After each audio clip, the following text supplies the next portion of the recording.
முன்னாடி ஒரு பைக் தானே அந்த மாடு தரமாட்டானே முன்னாடி முதலில் ஒரு எடுத்த முதல் பரிசு பெறுவதற்கு அவனியாபுரம் அழகர் நினைவாக எஸ்கேஆர் மோகன் சாமிக்குமார் புளியங்குடியிருப்பு இடத்த ஐயனாருடைய மாடு முதலாவதாக.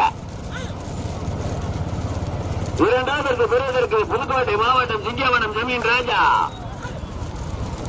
நேரம்பட்டி வாருக்கு ஒரு வைத்தியா கல்லாப்பேட்டை மண்டையம்மாள் பரளி அவினாஷ் வடவையில் ஆர்கே சேர்வாய் 15 வரையார்.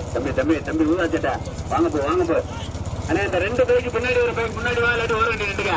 அந்த எப்பல நீ சேர்க்க வேண்டிய சோப்பு சட்டா முதல் எடுத்த முதல் பரிசு வருவதற்கு அவனியாபுரம் அழகர் நினைவாக எஸ்கேஆர் மோகன் சாமிக்குமார் புலியூர் இடத்த ஐயனாருடைய மாடு முதலாவதாக. இரண்டாவது பெறுவதற்கு புதுக்கோட்டை மாவட்ட காலையில் வளர்ப்பு நலச்சங்கத்தினுடைய தலைவர் சிங்கவனம் ஜமீன் ராஜா நேரம்பட்டி வாழைக்கு வேறு வைத்தியா அண்ணே ஒன்னே சொல்றேன் மறுவாசனை கேட்க மாட்டியா முதல் மாட்டு முன்னாடி ஒரு 3 பைக் யாரியா